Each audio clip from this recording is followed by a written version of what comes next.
Okay, you're live. Except I'm live. Turn it around the other way. You're live.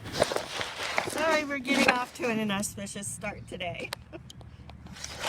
All right, here we go. I didn't need to be in that anyway. Morning, everybody. Paul Diebold here again. Sorry about the bad start. We're going to start with a little bit of an appeal.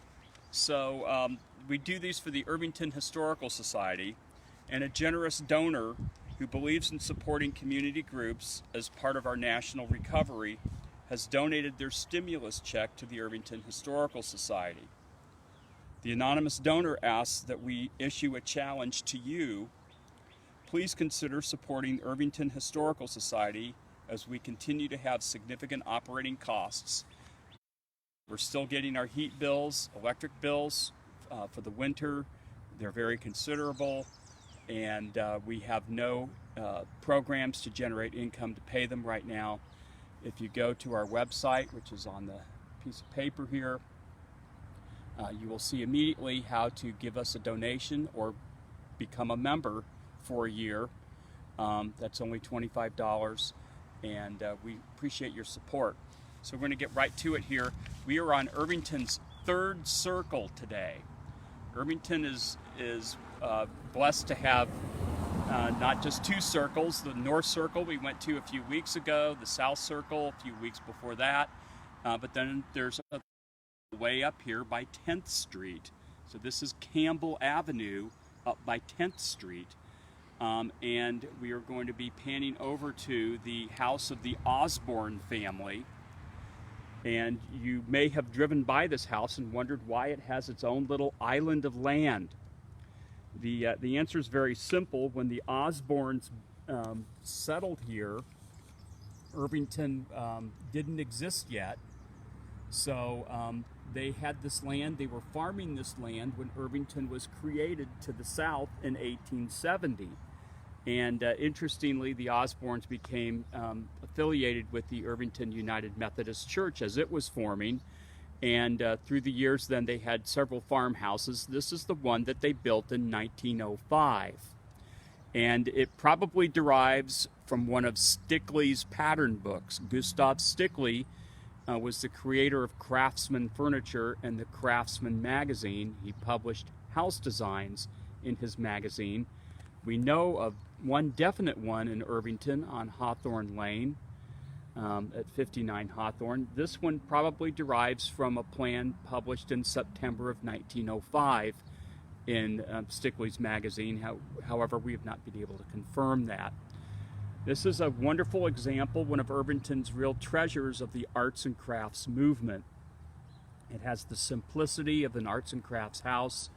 And one thing that's very important in the arts and crafts movement, we talked about this a couple weeks ago when we were on the North Circle, these boulder stones. These are glacial boulders, and these could be found around the turn of the 20th century in creek beds and farm fields. Farmers would push them off to the side to form boundaries between fields.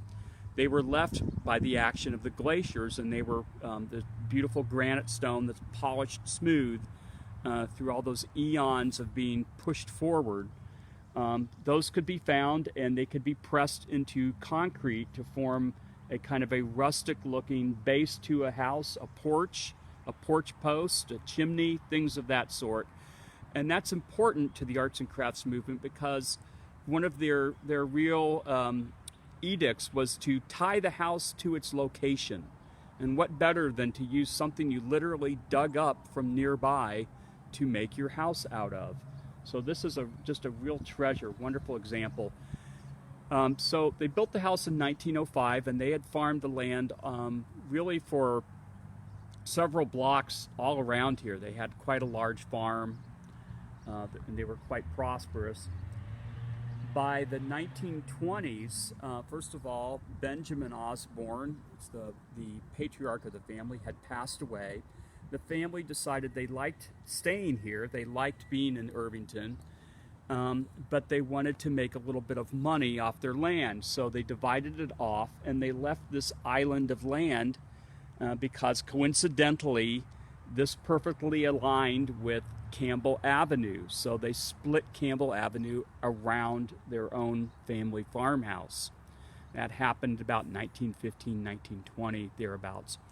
And so you can see now, as Peggy has panned around, this beautiful arts and crafts house is a real standout. The other houses around it are from the late 1920s or even 1930s.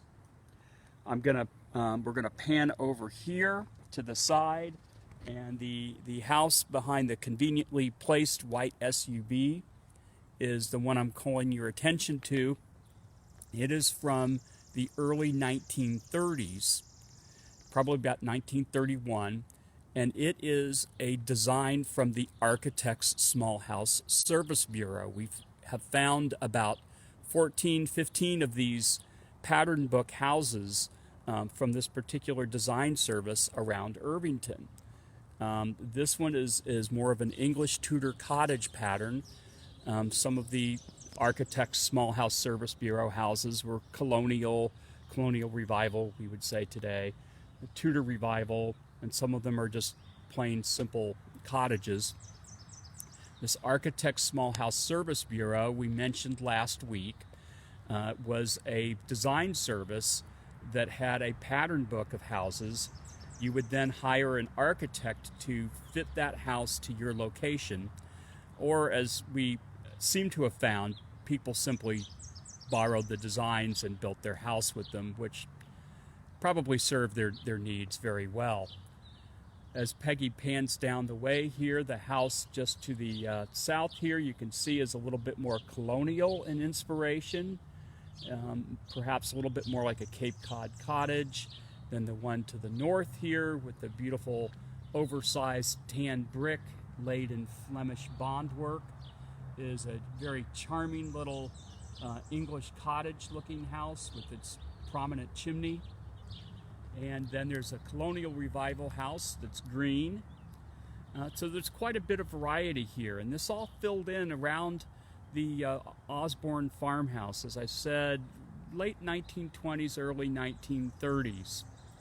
And yes, that's the heel stone from Stonehenge right there in the front yard, folks.